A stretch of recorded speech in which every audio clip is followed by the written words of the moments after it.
Hey guys, it's Woody the Unexceptional Gamer, and today I saw the pro version of the perks for Black Ops. And I thought I'd go through these and then share you guys what I saw and what I think of them. So the first thing to look at is lightweight. So lightweight is just like it is in Modern Warfare 2. I think most of you guys play that game. You move faster, and the pro version is you aim faster after sprinting, which is really handy.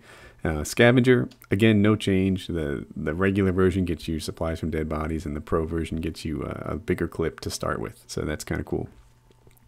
Ghost is the new UAV jammer or cold-blooded, depending on where you're used to playing. And the pro version is no crosshair on your name when targeted, which is just like Modern Warfare 2, and more handy than I think a lot of people know if you're down for some hardcore camping. But that's kind of nice. Hardline. So the kill streaks is 1 kill early, and in Modern Warfare 2, the pro version was the death streaks come 1 early. In Black Ops, it looks like the pro version is you get a second chance on the result of a care package. So my guess is that you get the care package, it's an ammo resupply. You get an opportunity to sort of roll the dice and look for something else in that care package and maybe get yourself like a Blackbird or whatever. This looks to me like it's the first thing I've seen on this list that has me a little bit cautious. So here's the reason. In Modern Warfare 2, like the thing about care packages, you have to throw the smoke grenade and go get it. And so if you're on, say, the front lines, trying to hold B in domination, and you would get that care package kill streak, that means you need to pull yourself off the front lines, go all the way back into your spawn, drop the smoke grenade, wait for the care package to come, and then see what you have. If it makes that attachment much more powerful, I see even fewer people, staying on those front lines playing the objective. Instead, they can just sort of hang back in their spawn, get that care package. If they don't like what they get, then they get a better care package. And I worry that there won't be as many people playing to win because that perk combined with a care package is really powerful, and people can start running up their KDs and doing nonsense stuff. But we'll see how that works out. I hope that I'm wrong. And the last thing in here is Flak Jacket. So that's really cool. I assume because it's a perk, it's not going to obstruct your vision in the same way that Blast Shield did. And I have high hopes that that Flak Jacket's gonna be useful in the tier 1 slot. But for me, probably run Scavenger in here most of the time, and maybe Lightweight every now and then. But Scavenger looks like the most interesting thing on here to me for my standard class. So the coolest thing about tier 2 is what's not here. There's no stopping power. And I love that. There's no stopping power. There's no juggernaut. And that sort of opens up tier 2. Tier 2 in Modern Warfare 2, in World at War, and in Call of Duty was almost exclusively stopping power. So you really only got a chance to play with 1 and 3. If you didn't have those, then you were at a disadvantage. Here, because those are gone, all of a sudden tier 2 opens up these new opportunities. So let's go through the list. Hardened extra bullet penetration. So that's kind of neat. It means that deep impact is not an attachment on your gun anymore, or I guess it's full metal jacket in Modern Warfare. Deep impact is a COD 4 thing. So now you can have a hollow sight and you can have hardened, and that gives you the penetration. Scout, hold your breath longer and reduces sway on your sniper scope. So this seems to me like an exclusively sniper thing, and I'll even say a conservative sniper thing. I don't see it being all that useful in a quick scoping world. Steady aim, we know what that is. And again, here's a perk where there's either no pro or there's just no information on what the pro is yet. But there you have it, steady aim. Sleight of hand, faster reload, and aim down sights faster. This is exactly the same as Modern Warfare 2. And to me, sleight of hand and hardened look like the things that I'll be running most often. Now, I don't have the game yet, but those two things look key to me. Hardened and sleight of hand. It depends on the map. If I were to use Modern Warfare 2 maps, then Trailer Park and Scrapyard, I'd probably run something like hardened. And for most of the other maps, I'd run sleight of hand because it's almost like having a better network connection because you get on target faster. And the last thing is Warlord. It's exactly like Bling and Bling Pro. First, you get 2 attachments on your primary, then you get 2 attachments on your secondary. And I think that all these perks are going to be paid for through that money system that Black Ops is bringing instead of just through leveling. So, I can imagine some of these perks that I don't even buy on some prestiges as I just work my way through.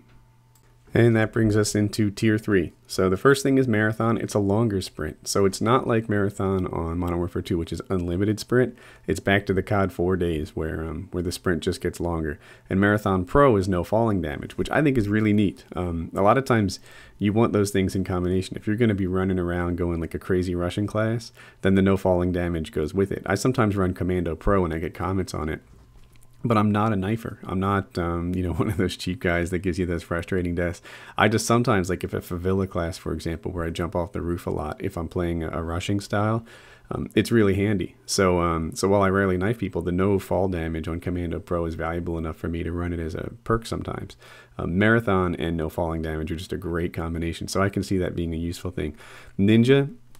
This is hard to beat. Move silently. And the last thing is motion sensors and camera spikes undetected, which is kind of neat too. So yeah, ninjas will be able to move around, and it's almost like a UAV thing. We'll see how these motion sensors and camera spikes play out in the game. But I tend to run Ninja a lot because I have a good headset, and that'll probably be true in Black Ops as well. Second Chance. This one has me really concerned. You guys have heard me say, who listen to me a lot, that to me the capital sin in a multiplayer game is dying when it's not your fault. And that happens in Modern Warfare 2 in the terms of these, one-man army danger close noob tubes. The guys just launch them all over the map. There really isn't an effective counter for it. It's just kind of bad luck. They send it toward traffic areas and you can die. And it'd be the equivalent of in a Halo of everybody spawning with a rocket launcher, and it's just frustrating if you're that one guy who's trying to play with the DMR and everyone else has rockets. So Second Chance, sometimes in the final stands that I see in the other Call of Duties, you beat the guy, but now he's laying on the ground and he takes you out, and it's like, that doesn't seem fair. Having said that, the hardcore COD players that I talk to all assure me that in World at War, it wasn't really a big problem. You just keep firing until they die, and it's not as overpowered as I fear it is. Maybe they're not bulletproof on the drop like they are in Modern Warfare 2. We'll see. But there you see it. Pull out your pistol before dying, and then the pro version looks like you can use nades and stuns and stuff while you're in Second Chance. So that's that. Hacker. So the first thing is it's like Bomb Squad, or I forget what it's called in Modern Warfare 2. Maybe you guys can leave a comment. But you get to detect like claymores and C4 and things like that.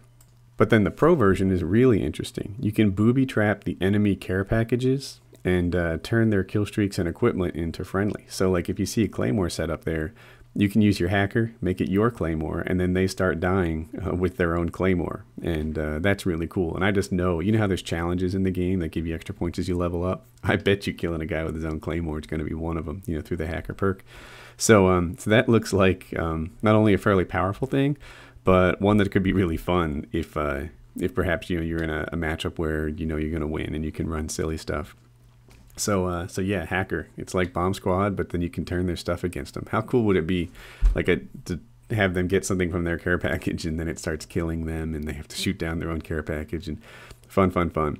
Tactical mask, flash and concussion grenades, reduces their effect. I see it doesn't eliminate it, it reduces it, so it might be cool. And then the pro is night vision goggles, and that opened my eyes too. So night vision goggles, they existed in COD 4, but they were pretty worthless. I mean, maybe sometimes people ran them on wet work, but by and large, night vision goggles didn't do anything for you. I wonder if there's going to be a map or two in Black Ops where you say to yourself, oh yeah, I got to pull out my night vision goggles class because they're just essential on this map.